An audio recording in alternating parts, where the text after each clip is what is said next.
Welcome, believers. We have covered a lot of alien bases lately, haven't we? We've done Mount Shasta, a home of the ancient beings, apparently.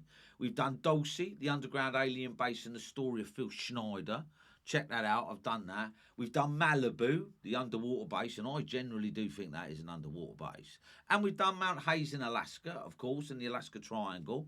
So, another alien base is meant to be in Mount Musine. I think we should cover it, don't you? Now, any of the world's mountains do boast persistent UFO activity, both in the modern era and in far reaches of antiquity. And that's probably because they're a bit isolated, right? Perhaps one of the most intriguing is Mount Musine, and that's overlooking Turin in Italy. There are several UFO encounters that stand out, and some of which we will examine or I will tell you about. What's more, these UFO incidents appear to stretch back for thousands of years. So, whatever the UFO connection may or may not prove to be, as far as Mount Musine is concerned, it is without doubt one of the most intriguing locations on the planet. So let me tell you a story, right?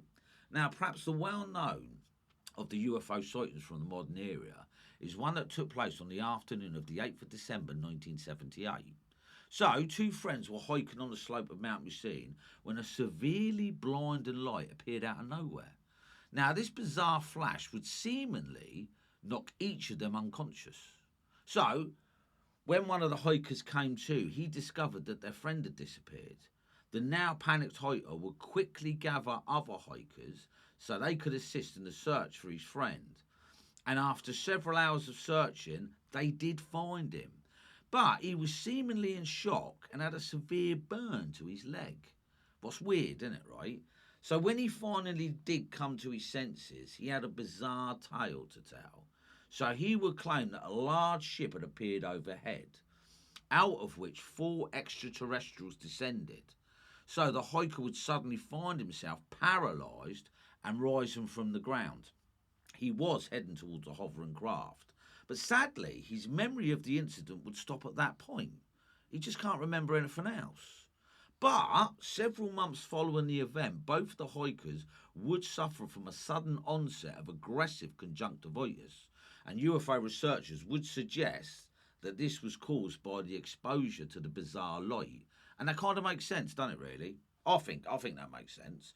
But strange sightings of glowing orbs and disc-like craft can be found throughout the modern UFO era and have continued in the area right into modern times. So, 5 years before the incident with the two hikers, for example, on the 2nd of December 1973, now this is a corker, right? The crew and passenger of an Italian commercial airliner will witness strange glowing orbs seemingly transversing the skies over the top of Mount Musine. So when later details emerged from the witnesses, it would appear that the orbs had a definitive disc shape to them. Sounds very UFO-y, doesn't it, right? And what concretes this one? Furthermore, the Italian Air Force would scramble jets to the region, whose pilots would also see the bizarre craft. They wouldn't, however, manage to intercept it, with the strange object simply disappearing each time they would approach, and that's quite common, isn't it? Even according to newspaper reports at the time, hundreds of people on the ground also witnessed this bizarre event unfold. It's hard to be a critic on that one, isn't it? So, but in more recent times, on the 8th of March 1996, two men were, like the two hikers walking in the area, they would witness a cylindrical aircraft hovering over the top of Mount Musine, and they would further claim that there was a yellowish fluorescent around the strange craft. Sounds very much like what the two hikers saw when they were both knocked out, doesn't it? So let's go into antiquity then. Let's go back in time, right? As well as the sightings in modern era of UFO history, strange incidents in the region date back for thousands of years. And perhaps one of the most world-changing was that of a bloke called Constantine, who would claim to see a cross in the sky appear in the heavens on the night prior to the Battle of Miliviani Bridge, which is in the region of Mount Musine, right? Now, according to the account, which was seemingly witnessed by many of the soldiers, Constantine would swear his allegiance to the cross in return for victory the following day. a victory that would indeed prove to be theirs. And from this incident would come the start of Christianity as we understand it today. What's fascinating, isn't it, right? Might the cross have actually been a solid metallic aircraft? Is it possible that whatever intelligence was behind the craft had vested interest in the victors of the battle the following day? I mean, who would know? You'd have to ask them, wouldn't you, right? But from an ancient astronaut perspective, and I do like that, it could certainly be argued that this is an example of extraterrestrial intervention in the events of humanity. Hey, what do you think? What do you think? Well, drop me a line. What do you think? Now, before we return to Mount Musine and the possible reasons for the bizarre and indeed historic activity that has taken place there, let's turn our attention to the subject of ley lines. Now, ley lines are very important, right? Which cut right through the heart of the region and might themselves be a clue as to understanding why such sightings take place in such abundance there. Is it the ley lines, right?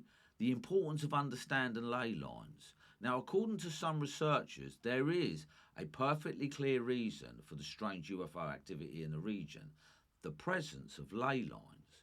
Now, many researchers believe that these ley lines connect a world grid, one that the ancients were not only aware of, but actively utilised. Now, we have examined previously, for example, the work of Bruce Caffey, whose research suggests a grid that he has named Harmonic 33. I'm going for the ley line thing, so if you want to check that out, he's called it the Harmonic 33 theory, and his name is Bruce Caffey. Check it out, all right? Now, as part of his research, Caffey would discover that many UFO sightings appear over these ley line routes, and has been suggested by many in Ancient Astronaut Corner, the fact that many historic locations sit on these lines, combined with the numerous UFO sightings that most often still occur in and around such locations even today. So there would appear to be a connection between UFO activity and the many sightings of the strange craft. What do you think? I find that fascinating. I mean, there's ley lines running everywhere, isn't there? Okay, some of the locations are indeed of interest, both to UFO researchers and those who set out down the path of alternative history research, such as historical locations of Stonehenge, the Nazca Lines, and even the pyramids of Giza, all sit upon one ley line or another. I don't think that's coincidence, you know.